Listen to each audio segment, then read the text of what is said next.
வணக்கம் மக்களே, உங்கள் பிரேமா கிச்சனில் நம்ம இன்றைக்கி என்ன சமைக்க போகிறோம்னா முட்டை கிரேவி தான் பண்ண போகிறோம். எப்படி பண்ணலாம் பார்க்கலாம் வாங்க. நம்ம முட்டை கிரேவி பண்ணுறது நம்ம ஒரு மசாலா அரைச்சிக்க போகிறோம். இப்போ அந்த மசாலாவுக்கு என்னென்ன பொருள்லாம் பார்க்கலாம் வாங்க. காஞ்ச மிளகாய் ஒரு 7, கடலப்பருப்பு ஒரு 2 டீஸ்பூனு, கொத்தமல்லி 2 டீஸ்பூனு, மிளகு 1 டீஸ்பூனு, சோம்பு 1 டீஸ்பூனு, சீரகம் 1/2 டீஸ்பூன். இது எல்லாத்தையும் நம்ம போட்டு பட்டை, ஏலக்காய், பட்டை பிரிஞ்சி இலை போட்டு இப்போ எல்லாத்தையும் நம்ம கடாயில் வறுத்து எடுத்துக்கலாம். எண்ணெய் ஊற்றாமல் ட்ரையாக வறுத்துக்கலாம். எண்ணெய் ஊற்றாமல் வெறுமையாக வறுத்துக்கலாம்.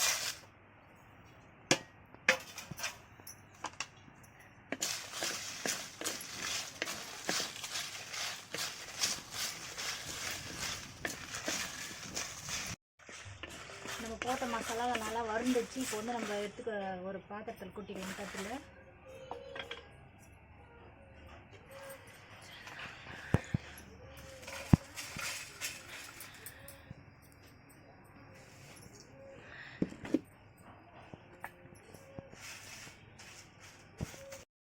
நம்ம மசாலா வறுத்து வச்சுக்கிறோம். நல்லா ஆறட்டும். இப்போ நம்ம அதுவுமே அதை அரைச்சிக்கலாம். கொஞ்சம் சூடு ஆறட்டும். இப்போ அதுக்குள்ளே நம்ம இந்த வெங்காயம் தக்காளி எண்ணெயில் வதக்கி கொஞ்சம் அரைச்சிக்கலாம். அதுவும் கிரேவிக்கு கடாய் வச்சுக்கிறோம். மண் கடாய் தான் வச்சுக்கிறோம். இப்போ நம்ம கொஞ்சம் எண்ணெய் ஊற்றி இந்த வெங்காயம் தக்காளி வதக்கிக்கலாம். எண்ணெய் நல்லா காஞ்சிச்சு. இப்போ நம்ம சின்ன வெங்காயத்தை போட்டுக்கலாம்.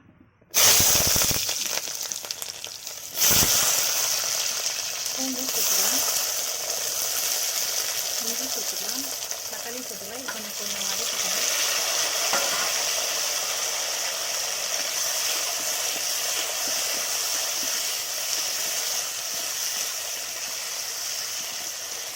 ஒரு 2 நிமிஷம் நல்லா வதக்கிக்கலாம்.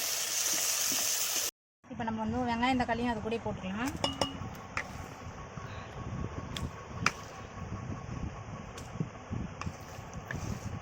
ரெண்டுத்தையும் சேர்த்து அரைச்சிக்கலாம் ஒரே வழியாக. வெங்காயம் தக்காளி பூண்டு எல்லாம் போட்டு நம்ம வதக்கிட்டு இப்போ கொஞ்சோண்டு கருவேப்பிலை மட்டும் ஒரு கொத்து போட்டுக்கலாம். போட்டு வதக்கிட்டு இறக்கிக்கலாம். இப்போ இது ஆறட்டும். நம்ம மிக்சியில் போட்டு அரைச்சி எடுத்துன்னு வந்தோம்னா அதனால் இறக்கி வச்சுக்கலாம்.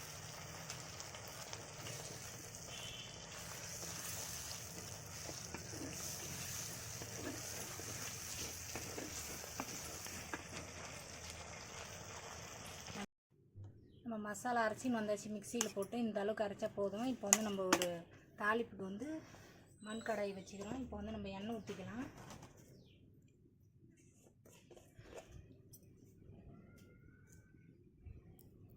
தேவைக்கு தகுந்த மாதிரி நாங்கள் ஒரு 3 டீஸ்பூன் அளவுக்கு ஊற்றிக்கிறோம்.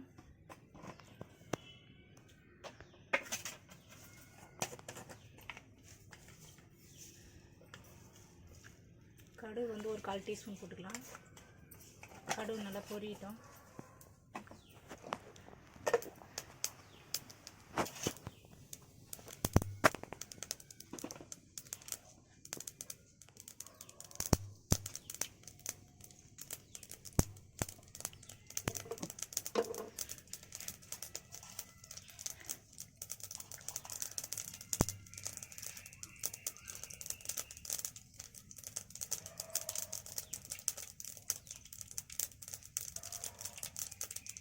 கடுகு பொரிஞ்சிச்சு. இப்போ நம்ம 2 காஞ்ச மிளகாவும், ஒரு பிரிஞ்சி இலை, ஒரு பட்டை, ஒரு ஏலக்காய், லவங்கம் போட்டுக்கலாம்.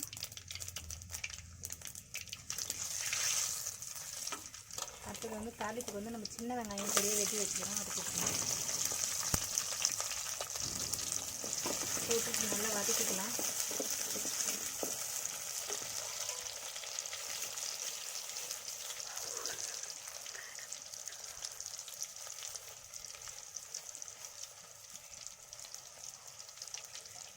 கூடவே ஒரு கொத்து கருவேப்பிலை போட்டுக்கலாம்.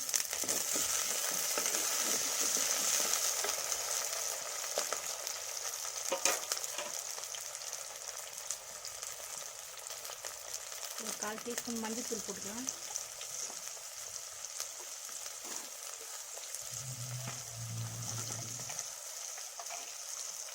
வதங்கிறதுக்கோசம் நம்ம கொஞ்சோண்டு சால்ட்டு 1/4 டீஸ்பூன் போட்டுக்கலாம். அப்புறம் குழம்புக்கு தேவையானது போட்டுக்கலாம். அப்புறமா உப்பு நல்லா போட்டு வதக்கிக்கலாம். மிக்ஸ் பண்ணிக்கலாம்.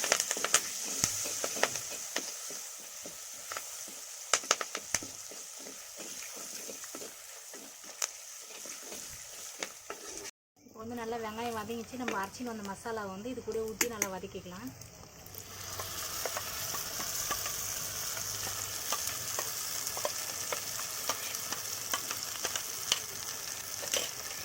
மசாலா வந்து நல்லா எண்ணெய் பிரிஞ்சு வர அளவுக்கு நல்லா வதக்கிக்கலாம், பச்சை வாசனை போகிற அளவுக்கு.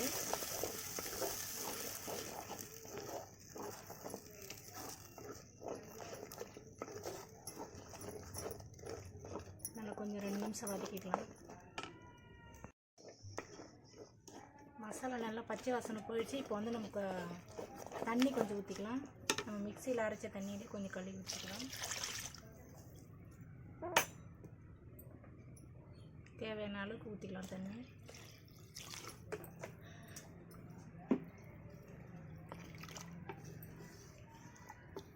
தண்ணி ஊற்றிட்டு நல்லா மிக்ஸ் பண்ணி விட்டு உப்பு போட்டுக்கலாம்.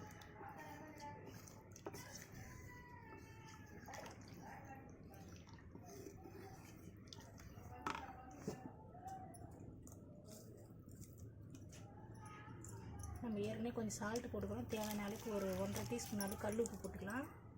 கல் உப்பு போட்டு நல்லா மிக்ஸ் பண்ணி விட்டுக்கலாம்.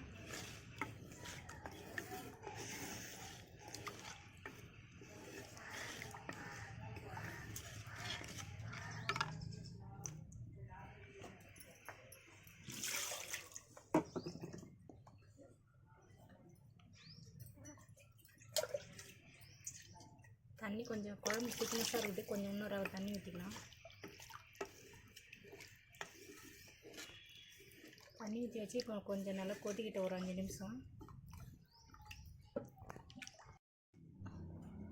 கிரேவி ரெடி ஆகிடுச்சு பாருங்கள். கிரேவி நல்லா நம்ம எவ்வளோ தண்ணியாக வச்சோம், இப்போ எவ்வளோ திக்னஸாக ஆகிடுச்சு பாருங்கள். இப்போ வந்து நம்ம முட்டை வந்து வேக வச்சு உரித்து நம்ம கொஞ்சம் கொஞ்சமாக கோடு மாதிரி ஸ்லைஸாக போட்டிருக்கிறோம், உப்பு காரம் இறங்கிறதுக்கோசம். நம்ம இப்போ வந்து முட்டையை சேர்த்துக்கலாம்.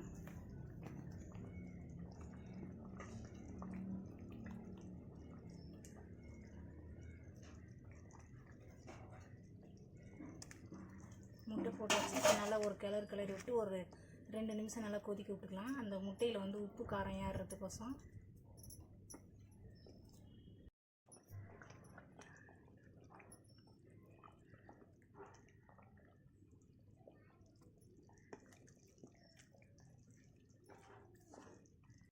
முட்டை கிரேவி வந்து ரெடி ஆகிடுச்சு. இப்போ வந்து நம்ம கொத்தமல்லி தழை தூவி இறக்கிக்கலாம்.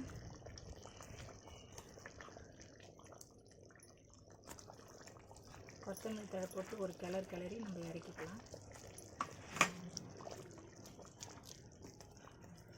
முட்டை தொக்கு ரெடி ஆகிடுச்சு பாருங்கள். எவ்வளோ திக்னஸாக, எவ்வளோ வாசனை, நல்லா கறி குழம்பு மிஞ்சின அளவுக்கு வாசனை, டேஸ்ட்டு வாசனை சூப்பராக வருது. அவ்வளோதான், இறக்கிக்கலாம். முட்டை தொக்கு ரெடி ஆகிடுச்சு. இப்போ நம்ம சாப்பிட்டு பார்த்துட்டு எப்படி இருக்குன்னு டேஸ்ட் பார்க்கலாம். இந்த முட்டை கிரேவி வந்து நம்ம தோசை, சப்பாத்தி, இட்லி, தோசை, சப்பாத்தி, பூரிக்கெலாம் சாப்பிட்லாம். இப்போ நம்ம வந்து சாப்பாட்டுக்கு தான் சாப்பிட போகிறோம். சாப்பிட்டு பார்த்துட்டு எப்படி இருக்குன்னு பார்க்கலாம் டேஸ்ட்டு.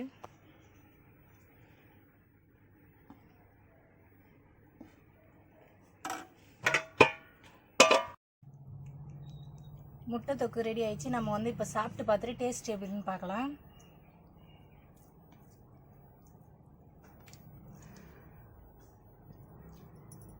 டேஸ்ட்டு சூப்பராக வந்துருக்குது. நீங்களும் உங்கள் வீட்டில் செஞ்சு பாருங்கள் முட்டை கிரேவி.